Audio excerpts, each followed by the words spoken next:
Imagine this, a sun-drenched street, the Louisiana heat, thick with the aroma of fried fish and the distant echo of children's laughter. Suddenly, a patrol car shatters the calm, its tires screeching against the cracked asphalt. A tall, imposing woman walks with firm steps, her gaze as sharp as a knife. She doesn't know she's about to face a man with a badge who thinks he can break her butt. He has no idea who he's messing with. This isn't just any story. It's a clash of wills, a moment that will shake a man's pride and resonate in the streets of Baton Rouge forever. Stick with me because what's coming will leave you speechless. Before we dive in, let me ask you something. If you like stories that make your pulse race, that inspire you to get up and shout yes, that's how it's done then. Subscribe right now and hit the bell so you don't miss a second of these gripping tales. Let's do this together. It was a late afternoon in April, the sun hanging low over Baton Rouge, painting the sky with golden and orange hues that spilled like honey over the broken sidewalks. Lieutenant Amani Harper moved through those streets with a silent confidence,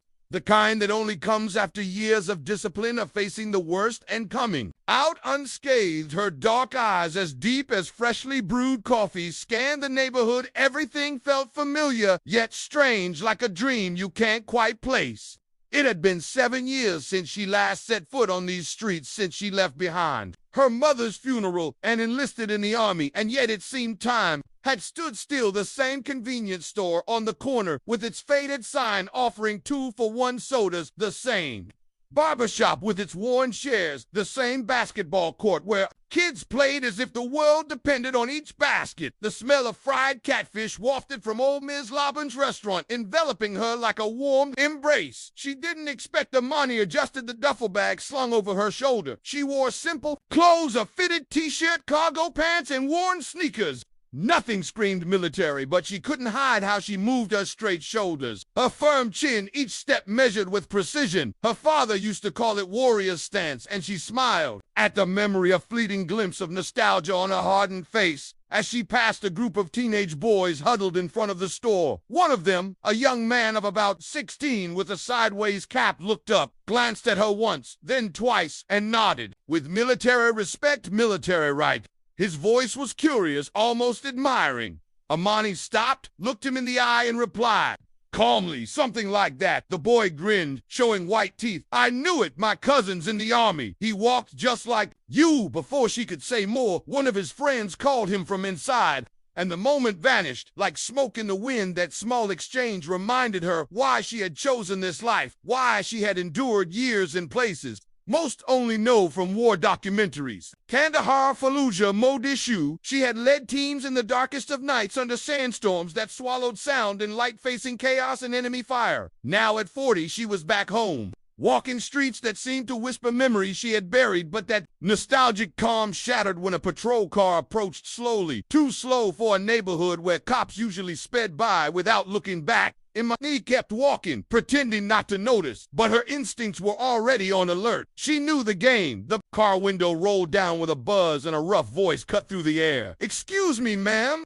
She stopped, turning just enough to see him, Officer Derek. Simon's white, in his late 40s, with a buzzcat and thick arms that seemed to scream authority. His mirrored sunglasses hid his eyes, but Amani felt his gaze sweeping over her, evaluating her as if she didn't belong there. Can you tell me what you're doing around here? His tone was casual but loaded with something else, an arrogance she recognized. Instantly, Amani stared back, her face a mask of calm walking. Perhaps, she replied, letting a touch of sarcasm slip into her voice. Simon frowned, his smile fading a bit. We've had robberies around here, just making sure everything's in order. She didn't flinch. Did you see me robbing anything? Silence? Simon's jaw tightened, and the air between them grew thick, like the prelude to a storm.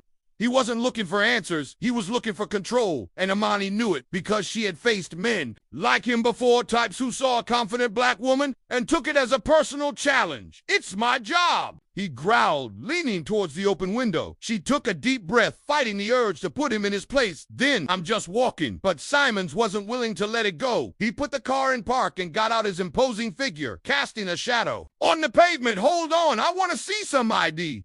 Amani didn't move immediately. Her years of training had taught her to assess everything. Threats, exits, and tensions. And this man with his hand resting near his gun holster wasn't just a cop doing his rounds. He was trouble. Slowly, she took her military ID from her pocket and held it up without handing it over. Simon snatched it from her hand with a swift motion, turning it between his fingers as if it were a trophy. Navy SEAL, huh? He read aloud, his tone mocking as if the words were a joke. You sure this isn't fake? Amani felt a spark of irritation, but she crushed it with the same discipline that had kept her alive on the battlefield. You can check it, you'll know soon enough if it's real. But Simons didn't want the truth. He wanted a fight, and then the street began to fill with curious eyes. A young woman pulled out her phone and started recording openly. Others stopped murmuring Simon's power. So sure, just moments ago began to falter under the weight of the stairs. You got a problem, he snapped at the girl with the phone. She didn't answer, just kept recording. Amani let out a faint smile. Now he was the one being watched. Simons took a step closer, invading her space. I don't know who you think you are, but I give the orders here. Imani looked him straight in the eye, her voice low and firm. Are you sure about that? Then he made his fatal mistake. He tried to grab her wrist. In an instant, Imani reacted not with violence, but with precision. Her arm moved, breaking his grip before it formed, and Simon stumbled back, surprised. The crowd gasped. That's assault, he yelled, but Imani replied with icy calm. No, that's avoiding unnecessary contact. The man was furious, his face as red as the sunset. He called for backup on his radio, but the crowd was already on her side. Backup for what? Someone shouted. Simons was losing, and he knew it. Turn around, hands behind your back, he ordered, his voice trembling with frustration. Amani looked at him, giving him one last warning. If you put those cuffs on me, you're going to regret it. He forced a smile and reached for his handcuffs. Big mistake in a fluid motion. Imani pivoted, deflected his advance, and with a twist of her wrist had him turned around his own.